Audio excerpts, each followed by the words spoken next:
ई ऐसन जेल है जहाँ से रिहाई ना मिली।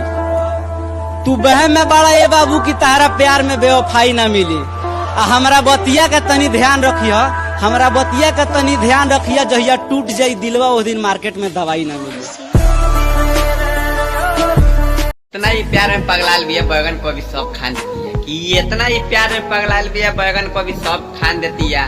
का कही है हमार भाई यही पतरकी ही है न कुशवाहा जी की जान लेती। कुशवाहा जी के बैगन पमार भइल बारे, कुशवाहा जी के बैगन पमार भइल बा। केहू कहत रहे कि तहार वाली 2-4 दिन से देखत नइखे, कि केहू कहत रहे तहार वाली 2-4 दिन से देखत नइखे। तो हमू कहते नहीं जाए तो मर्दवा आजकल के प्यारे ऐसा है जे ढेर दिन टिकत नइखे।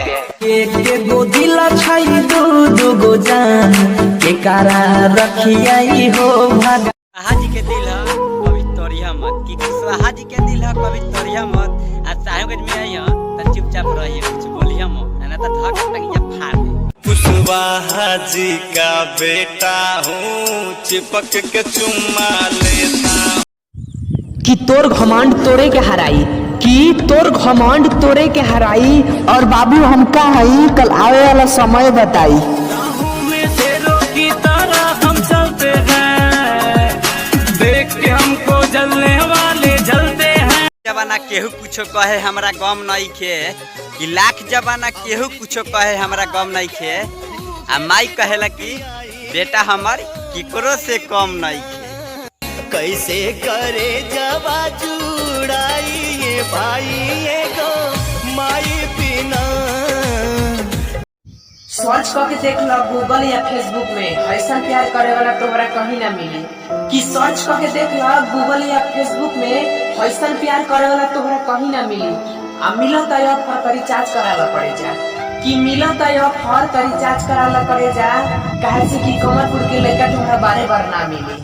पहिले ही रखिया उतर दी नथिया, पतनो चिलई बुतबो सुनी ना बत्ती। ये करे जा इतना चाह मत पियल कर, न तो तेरा अठवा के सान चल जाई। ये करे जा इतना चाह मत पियल कर, न तो तोहरा अठवा के सान चल जाई।